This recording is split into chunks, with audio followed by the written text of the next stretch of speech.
오늘은 요한계시록 14장 14절부터 20절까지 우리 함께 보기를 원하는데요. 저희가 부분적으로 지금 보고 있기 때문에 조금 더 큰 그림에서 어떤 의미들이 있는지를 이제 보셔야 맥락을 잊어버리지 않을 수 있습니다. 오늘 이 14장 전체에 나오는 가장 핵심적인 내용은 이제 마지막 심판에 대한 선포가 나오는 것이죠. 항상 전쟁을 하기 전에 예전에는 우리가 이렇게 전쟁을 한다 이렇게 선포를 하고요. 그거에 대한 이제 합당한 이유를 제시를 했죠. 그것처럼 하나님도 이 땅을 심판하실 때 갑자기 그냥 아무 어떤 징조도 없고 이렇게 말씀도 안 하신 다음에 그냥 화나니까 그냥 갑자기 빡 때리고, 이건 집에서나 있는 일입니다. 집에서는 이렇게 예고를 안 하잖아요. 갑자기 화낸 다음에 빡 때리고. 근데 이제 하나님 그렇지 않다라는 거예요. 하나님이 이렇게 세상을 심판하시는데 막 갑자기 폭군이고 어떻게 언제 화낼지 모르는 그런 하나님이라 갑자기 있다가 그냥 화가 나니까 그냥 막 세상을 막 심판하고 이런 게 아니라 하나님이 과거서부터 어떤 목적에 따라서 이 세상을 인도하고 계시고요. 그 과정 가운데 이제 이 마지막에 이르렀음을 선포하는 것이죠. 여러분, 이 심판을 너무 이렇게 막 세상이 막 갑자기 이렇게 다 멸망하고 막 핵정장이 나고 이런 식으로 생각하시면 안 돼요. 여러분, 이 심판은 그래서 한편으로는 굉장히 좋은 것입니다. 왜냐하면 하나님의 계획이 이제 완성이 다가오고 있다라고 하는 거예요. 여러분, 이 안에 하나님이 전지하심이 있고요. 전능하심이 그 안에 담겨 있는 것입니다. 여러분, 인생이라는 게 우리도 다 사실 하나님처럼 살고 싶어요. 그래서 다 어려서 자기 인생을 이렇게 계획을 하죠. 나는 뭐 몇 살에 결혼하고 어떤 여자랑 결혼하고 어떤 직장에 가서 살다가 난 몇 살쯤 은퇴하고 그렇게 해서 이렇게 행복한 삶을 살고 싶다. 이게 이루어지는 경우가 거의 없습니다. 근데 우리 하나님은 아니라는 거예요. 하나님이 처음에 이렇게 계획을 해놓으셨어요. 근데 가다 보니까 인간의 죄악이 너무 악해요. 막 히틀러 같은 놈도 나타나고 막 아주 나쁜 놈들이 나타나서 막 하나님이 계획을 자꾸 방해해. 그러니까 하나님이 가다 이렇게 계획해놨는데 이거 너무 나쁜 놈들 때문에 내가 계획을 못 이루겠네? 그리고 하나님 이렇게 수정하신다는 게 아니에요. 계획한 대로 정확히 끝나요. 이게 놀라운 거죠. 그게 이 세상의 역사만이 아니라 우리 인생에서도 그렇다라는 거예요. 여러분, 그러니까 우리는 지금 불안합니다. 내 인생이 도대체 어떻게 끝날까? 갑자기 지금 암에 걸리는 건 아닐까? 갑자기 이렇게 내가 이제 죽는 건 아닐까? 사실 저도 가끔씩 그런 생각합니다. 근데 생각은 들지만 이제 그 두려움이 저를 지배하지는 않죠. 그 차이인 것 같아요. 옛날에는 이제 생각만 든 게 아니라요. 진짜 그 두려움이 저를 이렇게 지배했던 적들이 있었는데 이제 하나님을 신뢰하면서 그걸 배운 거예요. 그래서 뭔가 내 계획대로 되지 않으면 이제 거기서 불안해하고 초조해하는 게 아니라 이것 또한 하나님이 그걸 통해서 어떤 것들을 이루어 나가시겠구나. 여러분, 하나님이 이 세상의 역사도 그래요. 그러니까 이렇게 선포를 하시는 거예요. 물론 여기 선포한 대로 지금 당장 심판이 나타나지 않습니다. 여러분, 여기 나오는 이 심판은 이제 최후의 마지막 심판에 대한 선고이기 때문에요. 여기 있는 게 그대로 나타나면 이제 구원이 완성되고 세상의 이 시간이 끝나야 되는데 아직 그렇지는 않아요. 근데 하나님이 미리 경고만 해주신 거예요. 이렇게 내가 반드시 끝내겠다. 나는 어떤 하나님이다? 난 이걸 가능케 하는 능력이 있는 하나님이다. 그리고 내가 이 미래도 다 알고 계획하기 때문에 내가 미리 그것도 다 알고 있어. 그러니까 얼마나 나쁜 놈이 나타나도 마귀가 세상을 다 지배하는 것 같아도 걱정하지 마라. 이게 세상의 역사에 대한 것만이 아닙니다. 우리 인생에 대해서도 마찬가지예요. 여러분, 사람이 이 두려움에 이렇게 영향을 받고 사로잡히면요, 현재 하나님이 주신 것을 누리고 그 안에서의 기쁨을 누리지 못해요. 지금은 우리에게 주신 기쁨이 있고요. 지금 우리에게 누리도록 하신 삶이 있는데 미래가 자꾸 걱정되는 거예요. 그래서 예전에 만난 어떤 청년이 이제 결혼도 안 했는데 이제 자기 때는 이제 100세가 넘게 사는 인생이기 때문에 자기는 지금 그때까지 살려고 그러면 지금 이제 20대인데 불안하다는 거예요. 그래갖고 20대면 그때 즐겁게 할 일도 많고 해야 되는데 버는 돈의 거의 80%를 저축으로 돌리더라고요. 그렇게 자기가 저축으로 다 돌려야지만 자기가 그 다음에 이제 60대쯤 은퇴하면 그때부터 이제 즐기겠대요. 그런 사람들이 주로 60세까지 너무 힘들게 살다가 이제 그때 딱 죽어서 그때 모아놓은 돈 이제 다른 사람들이 이제 나눠 먹게 하는 경우들이 많죠. 그러면 참 미련한 거잖아요. 아니, 지금 젊은이면 정말 적절하게 누려야 될 것도 있고, 물론 이제 과소비하고 이제 그런 쾌락을 쫓아가는 건 잘못됐지만, 그리고 얼마나 정말 구두쇠처럼 사는지 몰라요. 정말 가계부를 다 손으로 쓰면서 막 거기다가 영수증 다 붙여갖고 막 카드 막 20개씩 들고 다니면서 거기서 막 포인트 막 적립하고 막 이러면서 막 자기는 아껴갖고 나중에 잘 살겠다고. 여러분, 이 미래에 대한 두려움, 여러분, 거기서 우리를 이 하나님의 말씀이 자유케 하는 것입니다. 하나님이요, 계획대로 다 하실 거예요. 세상의 역사, 우리의 인생도. 그러니까요, 조금 내가 계획한 대로 인생이 되지 않고, 또 내 주변에 있는 사람의 삶에서 뭔가 이렇게 어떤 내가 예측하지 못한 변화가 나타나도 궁극적으로 하나님이 책임지시고 계심을 믿어야 한다는 것입니다. 여러분, 그래서 여기 나오는 이 14절부터 20절까지 나오는 이 내용이 두 가지 종류의 추수에 대해서 기록되고 있는 거예요. 그래서 14절부터 16절까지는요, 첫 번째 곡식 추수에 대한 그런 환상이 나오고요. 그 다음 17절부터 20절까지는요, 이제 포도 추수에 대한 환상이 나옵니다. 왜 환상을 두 가지로 이렇게 묘사를 했냐면요, 심판이 가지는 바로 이 두 가지 측면이 있기 때문입니다. 여러분, 심판은 무조건 나쁜 게 아니에요. 심판이라는 말을 제가 알려드렸잖아요. 심판이라고 하는 그 원래 의미는요, 판단하다라고 하는 뜻에서 온 것입니다. 그래서 번역을 어떤 때는 판단, 저지먼트라고 해요. 저지 하면 재판관이라고 쓰죠. 그래서 재판하다, 판단하다, 심판하다 같은 말이에요. 하나님이 우리 인생을 지금 어떤 기준에 의해서 보고 계시다는 거예요. 그런데 우리 인생에서도 그래서 무엇이 나타난다고요? 바로 이런 심판이 나타나고 있다고요. 하나님의 의 기준으로 딱 보신 다음에 의와 합하지 않고 이렇게 튀어나온 부분들을 정리해주고 계신 거예요. 그래서 우리 인생에서 무슨 일이 벌어지는 거예요? 필요 없는 부분들이 지금 잘려나가고 있는 것입니다. 근데 하나님이 필요 없다고 하는 거가 우리에게는 되게 필요해요, 솔직히. 그게 이제 우리랑 하나님의 차이죠. 근데 그 하나님의 정말 뭐가 하나님에게 필요하고 중요하다는 걸 받아들이는 게 그게 바로 믿음인 것입니다. 내가 볼 땐 지금 내가 통장에 넣어놓은 이 돈이 굉장히 중요해요. 근데 이게 잘라지면 절대 안 돼. 내 자식이 좋은 어떤 성공하는 결과를 얻는 게 내겐 너무 중요한 결과인데 하나님이 그게 하나님 말고 나의 의존을 뺏어가는 대상이 될 때 하나님 볼 때 그거 악하다고 얘기하시면서 우리 인생에서 자꾸 잘라주시는 거예요. 그래서 우리 인생에서 심판이 일어나면 그 심판이 적절한 열매와 결과로 나타나는 것입니다. 여러분, 이렇게 과수원에서 과일을 키울 때 꼭 중간 과정에 필요한 것들이 있죠. 이제 비료도 주고요. 하지만 가지치기란 걸 하잖아요. 그럼 가지치기 안 한 그냥 야생의 이런 과일들 어떨까요? 여러분, 알이 크지 않습니다. 조그맣고요. 그리고 거기에 영양가가 집중되지 않기 때문에요. 맛도 별로 없어요.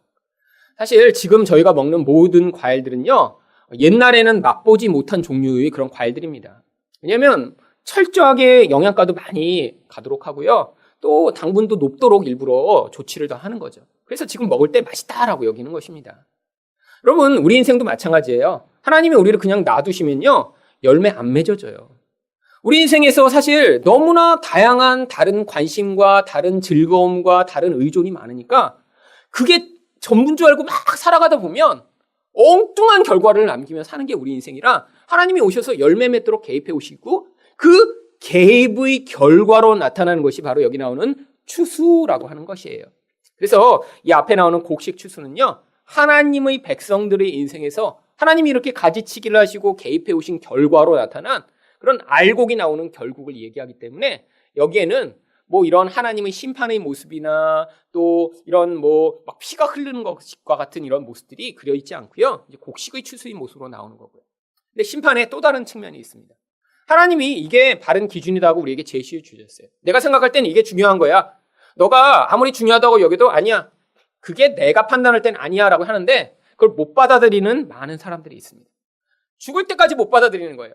하나님이 우리에게 요구하시는 유일한 의의 기준은 예수님이라고 얘기해 주셨는데도 예수 말고 자꾸 다른 걸 붙들어서 아니에요. 내 위신이 그래도 훨씬 중요하지. 내 자존심은 끝까지 지켜주셔야죠. 라고 하면서 그걸 붙들고 있으면 사실은 어떻게 돼요? 그 예수를 끝까지 못 붙들어 결국 다른 걸 붙들고 그걸로 자기의 미래를 보장받고자 하는 자들에게는 이 마지막에 나오는 포도 추수와 같은 그런 비참한 일이 벌어진다는 거예요. 그럼 포도는 추수할 때요, 예전에 지금처럼 뭐 이제 생포도를 먹기보다는요, 대부분 옛날에는 이제 냉장고가 없기 때문에 발효를 시켜서 포도주로 만들었습니다. 물이 나쁜 그 고대에 발효되지 않은 이런 음료는 금방 상하거든요. 그리고 먹으면 배탈 나고 그러니까 대부분의 포도는 이 포도주로 발효시키기 위한 목적이었고요. 뭐 지금처럼 이렇게 이제 알코올 도수가 높은 그런 포도주가 아니라요. 이제 원액을 만들어 놓은 다음에 물을 마실 때 이렇게 타서 이렇게 희석해서 많이 마셨어요. 그래서 보통 고대에 이렇게 포도주를 먹는다 그러면 3분의 1에서 절반 정도 이하로 물과 희석한 이런 포도주라고 합니다. 옛날에는 물이 훨씬 더 귀했대요. 그래서 이 로마 시대에 어떤 사람이 이제 쓴 편지에 야, 어느 선술집은 절대 가지 마라. 거기는 포도주를 줄 때 물을 하나도 안 섞어주는 나쁜 놈들이더라. 근데 이유가 뭐냐면 포도주 가격이 더 쌌어요. 왜냐면 깨끗한 물을 구하기가 그렇게 힘들었거든요. 그러니까 너무 물을 안 섞으니까 또 너무 이게 진해서 못 먹는 거예요. 여러분, 근데 이 포도는 그 포도주로 만드는 과정에서 반드시 뭘 해야 되냐면 커다란 통에 놓고요. 발로 다 으깨어야 됩니다. 여러분, 그 으깨진 포도 그때 뭐가 나오죠? 피가 터져 나오듯이 그 선혈이 가득한 거예요. 그래서 바로 이렇게 마지막 심판이 하나님의 뜻을 받아들이지 못하고 하나님의 의를 덧입지 못한 자들에게는 이렇게 온몸이 터져 죽는 것 같은 그런 무서운 형국으로 임할 것임을 또 다른 이런 포도추수의 심판으로 보여주고 있는 거예요. 그래서 결국 우리에게는 복이라는 것입니다. 하나님이 우리 인생에서 뭔가 잘라주신다고 하는 게 포도처럼 그냥 완전히 짓이겨갖고 우리를 파괴하신다는 게 아니라 결국 그걸 통해 나쁜 건 제거하고 점점 하나님이 원하시는 모습만 남게 하신다는 거죠. 여러분, 우리 인생에도 마찬가지예요. 여러분이 기대할 때 당장 뭐가 이렇게 주어졌으면 좋겠다. 내 어떤 삶에서 어떤 문제를 하나님 해결해 주세요라고 간구할 수 있죠. 간구하셔야 돼요. 왜? 하나님이 기초적인 단계에서는요. 그 문제를 통해 하나님께 나오는 거를 첫 번째로 요구하시는 거예요. 여러분, 언제 나아가죠? 내가 해결할 수 있다고 그럴 때는 하나님께 못 나갑니다. 그냥 약 쓰고 뭐 딴 거 하죠.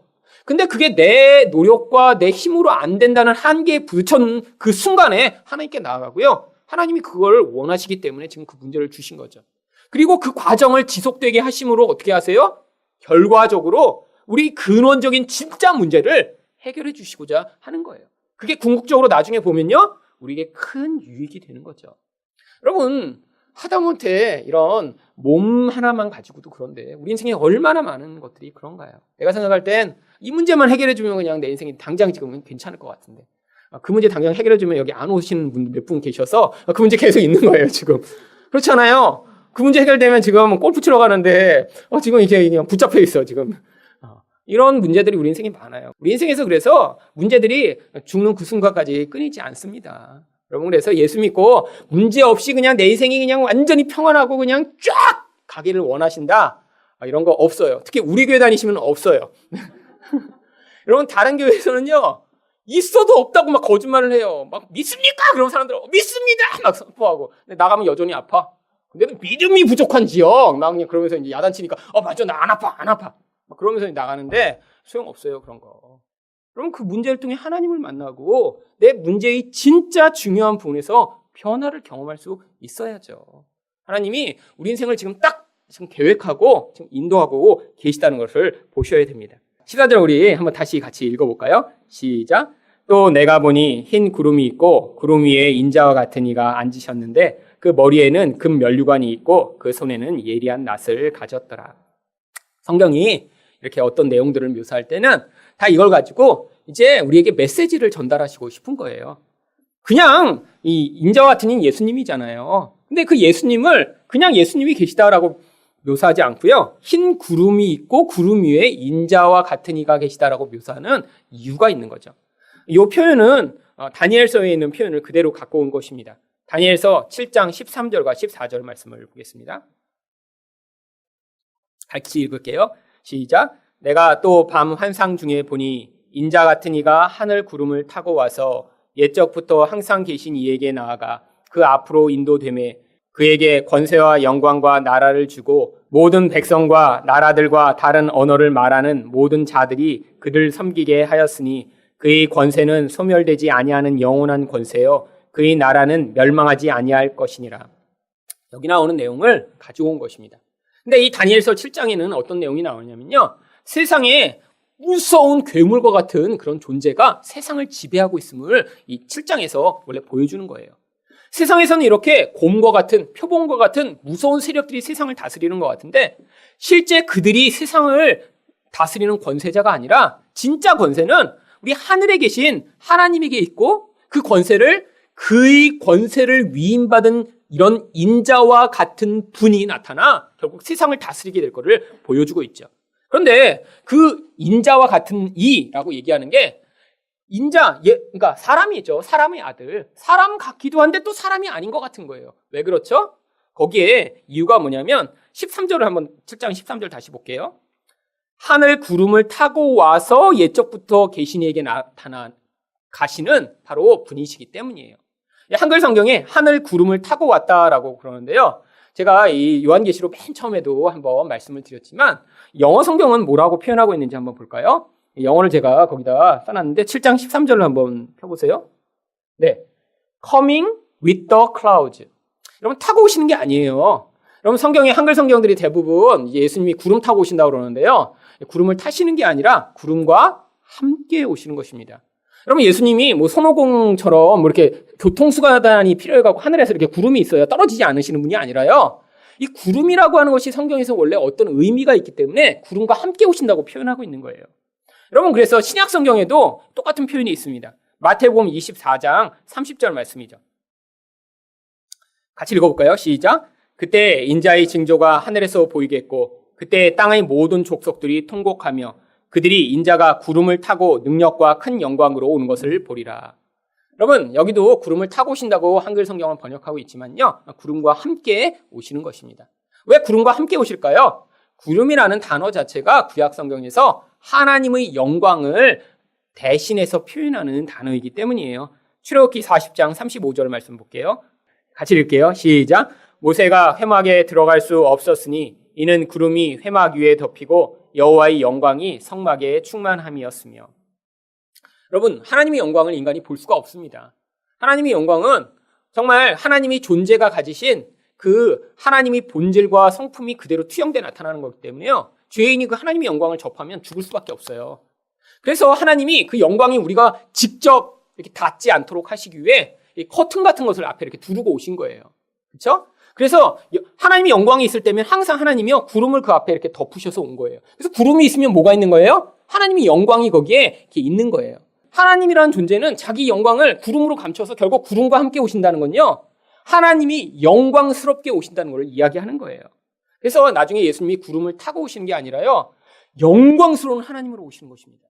여러분 이전에는 예수님이 어떻게 오셨죠? 어린 아이로 오셨고요. 연약한 자로 오셨고요. 십자가에 죽으시는 모습으로 이 땅에 오셔서 사셨어요. 여러분 근데 이제는 그렇지 않다는 거예요. 예수님이요. 하늘의 하나님으로 세상을 심판하고 세상을 통치하는 그런 권세자로 이 세상을 오심을 이야기하고 있는 것입니다. 여러분 그런데 이렇게 아까 우리가 14절을 읽을 때 여기 세상을 추수하는 그런 추수의 낫을 얘기하셨는데요. 낫을 들고 오신다고 그랬죠? 그 전에 딴 절이 있죠. 예수님이 금 면류관을 쓰고 오신대요. 이 면류관이 성경에서 또 어떤 의미가 있기 때문입니다. 고린도전서 9장 25절 같이 읽을게요. 시작. 이기기를 다투는 자마다 모든 일에 절제하나니 그들은 썩은 승리자의 관을 얻고자 하되 우리는 썩지 아니할 것을 얻고자 하노라. 이 면류관을 스테파노스라고 부릅니다. 그래서 여기서는 관이라고 번역을 하죠. 그런데 단순히 면류관이라고 해서요, 뭐 이렇게 왕이 쓰는 그런 종류의 관보다는 이 스테파노스는요, 어떤 경기나 어떤 싸움에서 승리한 사람에게 주어지는 그런 월계관과 같은 걸 얘기하는 거예요. 여러분, 예수님이 나중에 금 면류관을 쓰셨는데요, 나는 뭐 이렇게 영광스럽다, 뭐 이걸 보여주기 위한 것이 아니라 이것은 모든 싸움에서 우리 예수님이 다 승리하셨음을 보여주는 의미로 관을 쓰신 것입니다. 그래서 요한계시록 6장 2절에도 약간 비슷한 구절이 있어요. 같이 읽어볼게요. 시작. 이에 내가 보니 흰 말이 있는데 그 탄 자가 활을 가졌고 면류관을 받고 나아가서 이기고 또 이기려고 하더라. 여기 이 흰 말을 탄 천사는요, 세상 가운데 이렇게 모든 싸움에 승리를 가져오는 하나님의 대행자를 이야기합니다. 근데 면류관을 받고 어떻게 해요? 이기고 또 이긴대요. 그러니까 무슨 얘기예요? 반드시 승리한다는 것이죠. 결국 예수님이요, 금 면류관을 쓰신 거거든요. 이 예수님이 어떠한 대상과 싸워도 반드시 이기신다. 예수님과 대적할 게 없다는 거예요. 마귀, 병, 인간의 악함, 어떤 존재도 우리 예수님을 대적해 절대 이길 수 없고 예수님이 반드시 이긴다는 것을 보여주는 거죠. 근데 예수님이 또 뭘 들고 계세요? 예리한 낫을 들고 계시다고 묘사합니다. 구약성경 이사야 18장 5절과 6절 말씀을 같이 볼게요. 시작. 추수하기 전에 꽃이 떨어지고 포도가 맺혀 익어갈 때 내가 낫으로 그 연한 가지를 베며 퍼진 가지를 찍어버려서 산의 독수리들과 땅의 들짐승들에게 던져주리니 산의 독수리들이 그것으로 여름을 지내며 땅의 들짐승들이 다 그것으로 겨울을 지내니라 하셨습니다. 여러분, 곡식을 추수할 때 분명히 옛날에 낫을 썼습니다. 이 낫이 추수의 도구죠. 그런데 구약 성경에서 이미 이렇게 하나님이 이렇게 하나님을 대적하는 민족들을 하나님의 심판의 도구로 다 정리하실 것임을 이야기하고 있는 거예요. 여기 이사야 18장 5절 6절에 나오는 이 심판의 대상은 아수르를 비유한 것입니다. 지금 볼 때는 아수르가 너무 강력해 보여요. 도저히 아수르를 이길 그런 나라가 없어 보여요. 근데 하나님이 어떤 목적을 위해 아수르를 사용하신 다음엔 결국 그 목적이 닿으면 다 심판해 버리신다는 거예요. 결국 그 약속의 말씀처럼 그렇게 강력해 보이던 아수르가 바벨론의 손에 멸망당하고요. 그 다음에 또 바벨론이 나타나죠. 근데 바벨론도 또 어떤 목적을 위해 사용되고 멸망당하죠. 그래서 지금도 마찬가지예요. 이 바벨론처럼 보이는 이 세상도 어떤 목적을 위해 사용된 다음에 멸망당하게 된다는 것입니다. 여러분, 이 세상을 그래서 여러분이 항상 두 가지 관점으로 바라보셔야 돼요. 이 세상은 하나님의 백성의 어떤 목적을 위해 세상이 존재하고 있는 거예요. 어떤 목적이요? 여러분, 예전에 아수르와 바벨론이 존재했던 목적, 그것과 똑같은 것입니다. 아수르와 바벨론은 무슨 일을 했죠? 그 강력한 힘과 권세로 하나님의 백성들을 유혹하는 일을 했어요. 그렇게 강한 힘을 보고 나니까 나도 저게 좋아 보인다라고 자꾸 유혹당한 거예요. 또한 어떻게 했어요? 그 세력이요, 내가 하나님만 섬길 거야. 그래도 나는 그거 유혹 안 당해. 난 그거 별로야 라고 주장하는 자들은 또 핍박을 했어요. 여러분, 지금 세상에서 동일한 일이 벌어진다는 것입니다. 세상에 자꾸 유혹당해요. 그게 우리가 세상을 살아가는 목적이에요. 여러분, 나는 20대 때 예수 믿고 회심한 다음에 한 번도 유혹을 안 받았습니다. 이거 진짜 나쁜 인간이에요. 왜냐하면요, 자기 안에 죄가 있는데 유혹을 안 받았다는 건요, 그걸 계속 감추고 숨기고 거짓말했다는 거 아니에요. 여러분, 유혹 받습니다. 나이가 들어도 유혹 받고요. 유혹의 대상이 달라지죠. 우리 안에 있는 이 욕망과 죄악의 그 근원은요, 그렇게 쉽게 제거되는 게 아니에요. 우리가 죽을 때까지 그걸 싸움하도록 이 땅에 인생을 주신 거라니까요. 계속 나를 높이고 싶고, 내가 원하는 나의 쾌락을 세상에서 추구하고 싶고, 겉으로는 하지 못하지만 은밀하게 그런 죄를 저지르면서 자기 안에서 하나님 말고 다른 것으로 자기의 의존을 삼고 살아가는 우리의 모습. 하나님이 그래서 자꾸 세상한테 들키도록 하시는 거예요. 내가 이걸 의지하고 있었구나. 하나님보다 이게 사실 더 좋구나. 그럼 고백하도록 하시는 거죠. 여러분, 그런 고백을 안 하고 있으면 지금 문제입니다. 그리고요, 대부분은 하기 싫어하죠. 여러분, 지금 사실은 하나님 말씀보다 하나님을 이렇게 직접 좋아해갖고 하나님 이렇게 얼굴 보고 이럴 수 있으면 조금 나을 것 같아요. 근데 지금은 이제 믿음을 길러주는 시기이기 때문에 하나님이 믿음이 커질수록 점점 안 나타나십니다. 여러분, 저도 그래요. 제가 20대 때 기적이 훨씬 많이 일어났어요. 지금요? 기적 거의 안 일어납니다. 기적이요. 눈에 보이는 그런 신비한 것보다 근데 그런 게 안 일어나도 제가 믿을 수 있죠. 그러니까 지금은 하나님과 그런 관계 안에서 말씀을 더 사랑해야 되는 시기고 그 말씀으로 하나님 누구신가 배워가야 되는데 사실은 여러분 지금 여러분이 삶을 한번 돌아보세요. 지금 사실은 드라마에 나오는 그 청년이 훨씬 더 하나님보다 매력적이죠.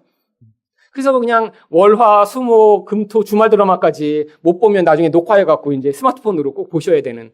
여러분 지금 사실은 드라마를 여러분의 애인으로 삼고 살아가는 거예요. 하나님 말씀은 그렇게 사모하시지 않잖아요. 계속 영향을 받고 그러면서 근데 두 종류의 인간이 있는 거예요. 내가 아직도 이렇게 하나님 드라마 20대 때부터 보기 시작했는데 40년째 보고 있군요. 죄송합니다 하나님 용서해 주세요. 자기 죄를 고백하는 인간.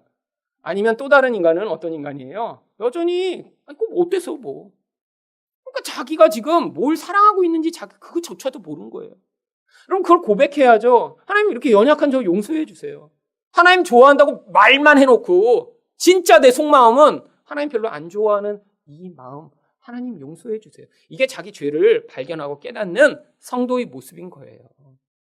여러분 그리고 그걸 깨달을수록 하나님이 인생 가운데 정말 그런 고백을 하는 자들의 인생에 하나님이 더 가깝도록 찾아오시죠. 근데 솔직히요, 그렇게 찾아오시면 우리 솔직히 싫어해요. 그래서 진짜 찾아오셔갖고 하나님이 하루 종일 아침부터 밤까지 성경만 보게 하시면 여러분 좋을 것 같으세요? 여러분 언제 그렇게 하루 종일 성경만 보고 기도만 할 수 있을까요? 인생이 사실은 정말 텔레비 볼 수 있는 그런 짬이 안 나고 힘들고 고통스러울 때만 그래요. 여러분 지금 막 인생에 지금 아들이 막 암에 걸렸고 남편은 바람 피고 막 지금 막 집은 다 차압당했고 그런데 이렇게 드라마 보면서 조금만 저 월화드라마 끝까지 봐야 돼. 그렇게 하겠어요? 그럴 때는 아침부터 울면서 그냥 성경 붙잡고 그냥 그러고 있는 거죠. 여러분 그런 특별한 계기가 아니더라도 꼭 망해야 하나님께 나아가고 문제가 생겨야 하나님께 반응하는 게 아니라 말씀을 통해 미리 깨닫고 하나님께 반응할 수 있는 게 훨씬 더 성숙한 거고 훨씬 더 은혜로운 것입니다. 여러분 그래서 꼭 누가 망해서 이렇게 하나님 내가 그때 이렇게 하나님 만났다고 하는 거 그 간증에 너무 큰 은혜를 받지 마세요. 그냥 정상적으로 살다가 하나님 만나는 게 훨씬 더 좋은 거니까 그리고 나중에 그걸 간증하세요. 전 한 번도 안 망했는데 살다 보니까 이렇게 하나님의 말씀에 사모하는 마음이 있어서 내가 40년 동안 드라마 광이었는데 결국 드라마를 60이 돼서 끊었습니다. 이런 게 여러분 인생의 간증이죠. 꼭 망해야 끝나요? 아니죠. 여러분 억지로 끊어버리면요 나중에 상황이 다시 되면 다시 돌아갑니다. 그게 문제예요. 억지로 못했어요. 내 근원 안에서는 여전히 좋아해. 나는 돈을 너무 좋아해 원래. 근데 억지로 그냥 망해갖고 돈에 대해서 잠깐 눌러있는 것 같은데 나중에 기회가 되면 어떻게 되겠어요? 다시 그거를 붙들겠죠. 하나님이요 지금 우리 인생에 꼭 망한 걸로가 아니라 이런 과정을 통해 이런 잘못된 것들을 잘라버리실 때 그걸 받아내야죠. 자, 하나님이 이런 심판이 이제 15절에서 이제 천사의 명령을 통해 구체화됩니다. 15절 같이 읽어볼게요. 시작. 또 다른 천사가 성전으로부터 나와 구름 위에 앉은 이를 향하여 큰 음성으로 외쳐 이르되 당신의 낫을 휘둘러 거두소서 땅의 곡식이 다 익어갈 때가 거둘 때가 이르렀음이니이다 하니. 여러분 여기 보면 마치 천사가 예수님께 명령을 하는 것처럼 보입니다. 그런데 천사가 예수님께 명령하는 게 아니라요. 천사가 어떤 이렇게 마치 사람이나 뭐 이렇게 호칭 같은데요. 천사라는 거는 원래 메시지를 전달하는 사람이라는 뜻이에요. 이제 헬라어나 히브리어도 다 마찬가지입니다. 이제 헬라어로는 앙겔로스라고 하는데요. 앙겔로스가 이제 에인젤의 그 어원이 되죠. 근데 이 에인젤이라는 단어 자체가 원래 옛날에 그냥 꼭 하늘에서 뭔가를 하는 게 아니라 누군가 제가 옛날에 이제 지금은 뭐 전화나 이메일이 있으니까 가능하지만 누군가한테 메시지를 전달해야 되면 반드시 누가 필요해요? 누군가 사람이 중간에서 전해줘야 되는 거예요. 제가 글을 썼어요. 그래서 자 일로 와봐 이것 좀 누구한테 전해줘. 그럼 중간에 전달하는 이 전달자 이 사람이 바로 앙겔로스 이게 지금 에인젤이라고 번역하는 천사인 거예요. 그래서 하나님이 지금 결정하신 거예요. 예수님이 자기 마음대로 모든 것들을 하시는 게 아니라 하나님의 뜻에 따라 이 모든 것들이 결정되고 또 시행되고 있음을 이 천사의 명령을 통해 보여주고 있는 것이죠. 그래서 이렇게 천사가 자 거둘 때가 됐으니까 낫을 휘둘러 거두소서라고 하나님의 뜻을 전달했더니 이제 16절에서 구체적으로 그 일이 벌어짐을 이렇게 이야기합니다. 16절 같이 읽어볼게요. 시작. 구름 위에 앉으신 이가 낯을 땅에 휘두르매 땅의 곡식이 거두어지니라. 이제 하나님이 무르익은 곡식들을 추수하시는 것입니다. 이 하나님 백성의 이 추수 또 마지막 심판에 대해서는 구약과 신약이 여러 곳에 나오는데 이사야 17장 5절에 한번 먼저 보죠. 같이 읽겠습니다. 시작. 마치 추수하는 자가 곡식을 거두어 가지고 그의 손으로 이삭을 벤 것 같고 르바인 골짜기에서 이삭을 주운 것 같으리라. 결국 이 추수가 심판을 비유하고 있고요. 예수님도 마태복음 13장 30절에서 이렇게 추수를 통해 하나님이 심판에 대해 말씀해 주셨어요. 같이 읽어보겠습니다. 시작. 둘 다 추수 때까지 함께 자라게 두라. 추수 때에 내가 추수꾼들에게 말하기를 이는 먼저 거두어 불사르게 단으로 묶고 곡식은 모아 내 곡간에 넣으리라 하리라. 결국 이 땅에선 가라지와 알곡이 같이 자란다는 거예요. 하나님의 마지막 심판이 지금 이렇게 강하게 처음부터 임하지 않는 이유는요. 왜 그래요? 그런 심판이 임했다가 거기서 성도마저도 같이 심판을 당할까 봐 하나님이요 유예하고 계시죠. 그래서 하나님의 백성에 임하는 심판은 이제 가지치기 정도의 그런 하나님의 심판이 임하는 거고요. 마지막 심판은 마지막 때에 남아있는 거예요. 여기까지가 무슨 심판에 대한 말씀이에요? 바로 하나님의 백성을 이렇게 하나님이 곡식으로 완성케 하셔서 이제 거두심을 이야기하는 것이죠. 하나님이 우리 인생을 다 이렇게 책임지시고 지금 이끌고 계시다는 거예요.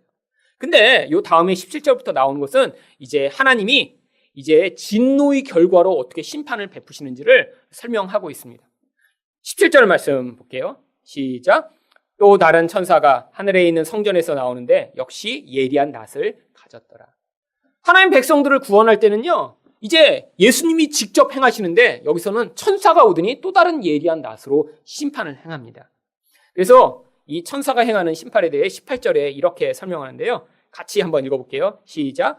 또 불을 다스리는 다른 천사가 제단으로부터 나와 예리한 낫 가진 자를 향하여 큰 음성으로 불러 이르되 내 예리한 낫을 휘둘러 땅의 포도송이를 거두라. 그 포도가 익었느니라 하더라. 바로 이제 불을 다스리는 다른 천사가 나옵니다.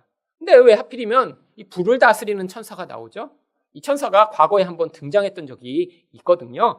언제 등장했냐면 요한계시록 8장 3절에서 5절까지 등장했었습니다. 여기서 이 천사가 뭘 했는지 우리 3절에서 5절까지 같이 읽어볼게요. 시작. 또 다른 천사가 와서 제단 곁에 서서 금 향로를 가지고 많은 향을 받았으니 이는 모든 성도의 기도와 합하여 그 보좌 금 계잔에 드리고자 함이라. 향연이 성도의 기도와 함께 천사의 손으로부터 하나님 앞으로 올라가는지라. 천사가 향로를 가지고 제단의 불을 담아다가 땅에 쏟음에 우레와 음성과 번개와 지진이 나더라. 바로 하나님의 제단 앞에서 금 향로를 가져 그 향로의 향연이 하나님께 올라가도록 만들고 그것이 다시 이 땅의 심판으로 부어지게 만드는 역할을 하던 그 천사를 지금 여기에서 다시 언급하는 거예요.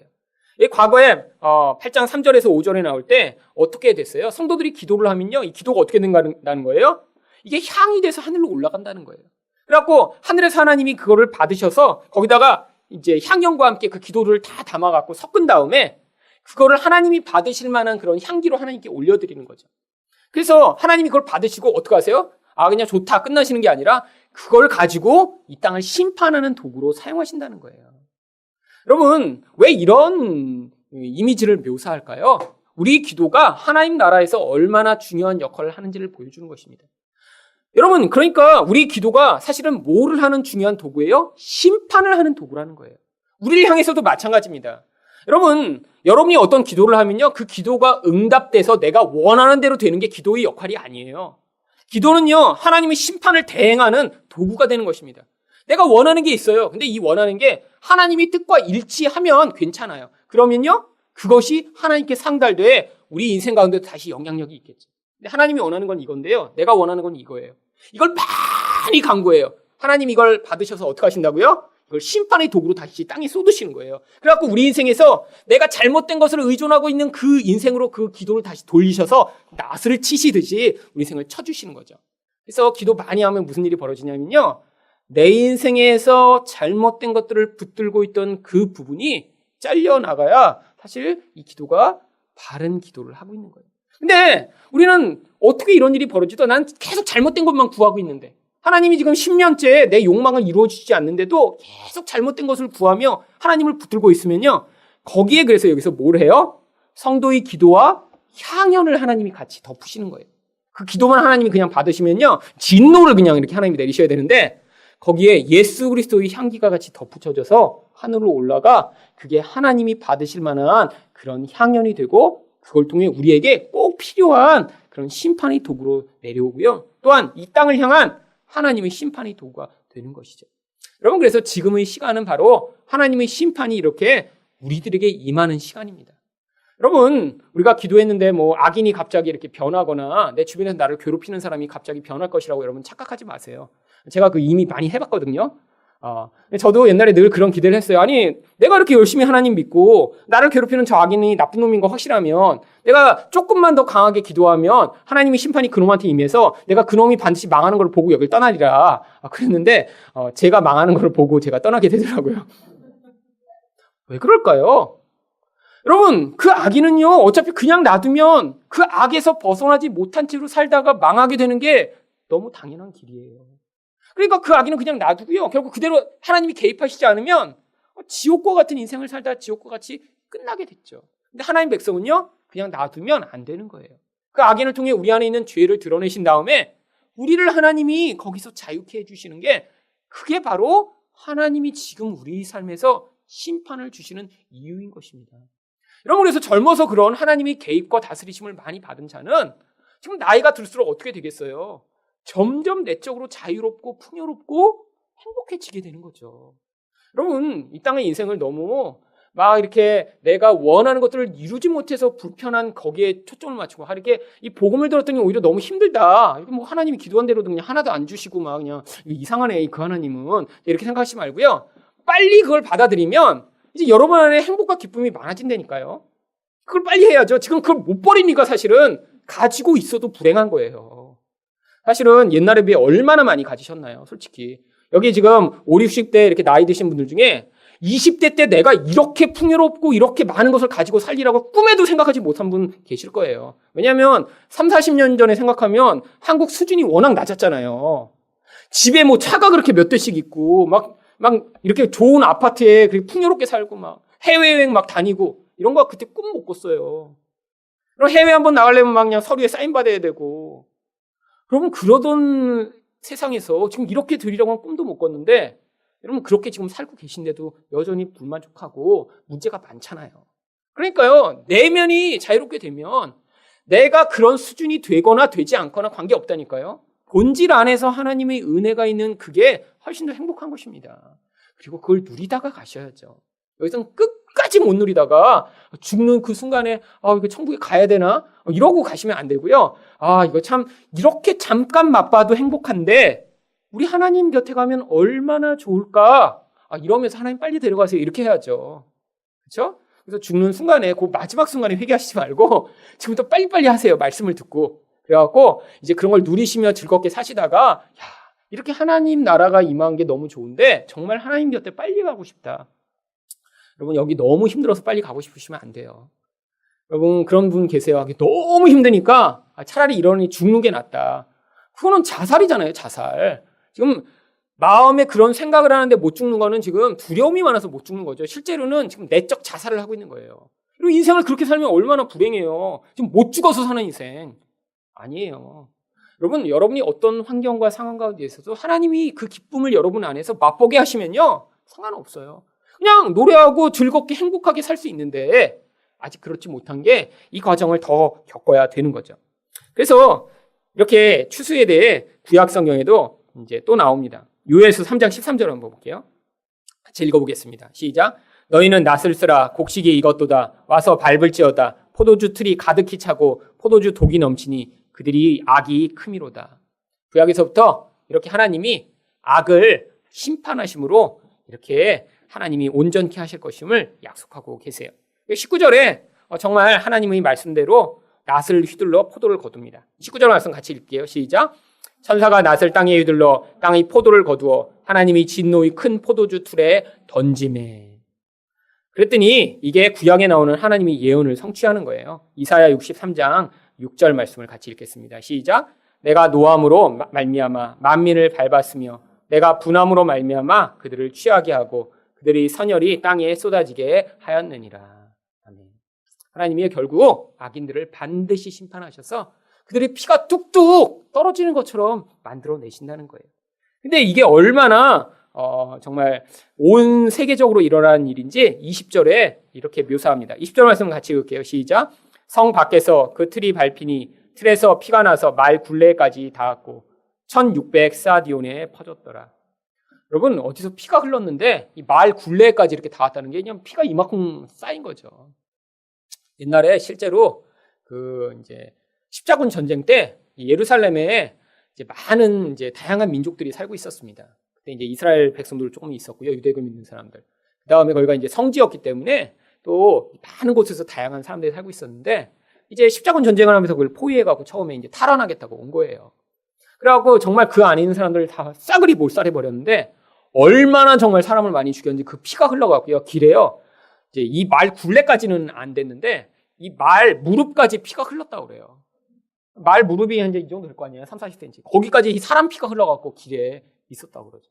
이게 얼마나 참혹함을 얘기하는데 그게 이 말 굴레까지 닿을 정도로 피가 흐르는 이 참혹한 현상을 묘사하는 거죠. 그처럼 하나님이 심판에서 피할 게 없고 그 결과가 얼마나 참혹한지를 보여주는 것입니다. 근데 왜 성 밖에서 이런 일이 벌어지죠? 요한계시록 11장 2절에 이 성 안에 어떤 일이 있는지를 이렇게 묘사하기 때문입니다. 같이 읽을게요. 시작. 성전 바깥 마당은 측량하지 말고 그냥 두라. 이것은 이방인에게 주었은즉 그들이 거룩한 성을 42달 동안 짓밟으리라. 결국 하나님이 계신 곳이 아닌 그런 성 밖에 바로 이런 심판이 임하고 거기에 이방인들이 이렇게 심판을 당하는 곳임을 여기 이렇게 묘사하는 것입니다. 그런데 하나님이 어떻게 이렇게 심판하시는지, 이 포도주가 뭘 얘기하는지, 이 결국은 나중에 일어날 요한계시록 19장에 나오는 내용을 미리 이렇게 예고한 건데 19장 11절과 15절을 한번 같이 볼게요. 시작. 또 내가 하늘이 열린 것을 보니 보라 백마와 그것을 탄 자가 있으니 그 이름은 충신과 진실이라. 그가 공의로 심판하며 싸우더라. 그 입에서 예리한 검이 나오니 그것으로 만국을 치겠고 친히 그들을 철장으로 다스리며 또 친히 하나님 곧 전능하신 이 맹렬한 진노의 포도주틀을 밟겠고. 예수님이 오셔서 이렇게 마지막에 심판하시는데 어떻게 하신대요? 입에서 예리한 검이 나온대요. 또 철장, 쇠몽둥이로 그들을 쳐버리시겠대요. 그래갖고 그들을 포도주 틀에 넣고 밟듯이 밟으시겠다고 하는 것입니다. 여러분, 근데 예수님이 정말 막 칼이 나와서 사람을 찔릴까요? 아니에요. 예수님이 진리의 말씀이 얼마나 무서운 것인가를 보여주는 거예요. 진리로 하나님이 다스리시고 승리하신다는 거예요. 근데 이 피가 얼마큼 미쳤냐면 1600 스타디온에 미쳤다고 하는데 이 1600은 원래 4 곱하기 4 곱하기 10 곱하기 10으로 이루어진 숫자입니다. 이 4가 요한계시록에서 뭐를 상징한다고 말씀드렸죠? 전체를 상징한다고 그랬어요. 동서남북. 근데 이게 2번이나 반복되고 10은 뭐를 상징한다고 말씀드렸죠? 전부를 얘기한다고 말씀드렸죠. 그래서 온 세상에 전부 이런 영향력이 미쳐서 아무데도 이런 하나님의 심판을 피할 수 없다. 이 1600 스타디온을 지금의 단위로 바꾸면 296km 정도 됩니다. 사실은 넓은 거리는 아닌데요. 온 세상에 이것이 미쳤음을 보여주기 위해 이런 특별한 숫자를 사용한 것입니다.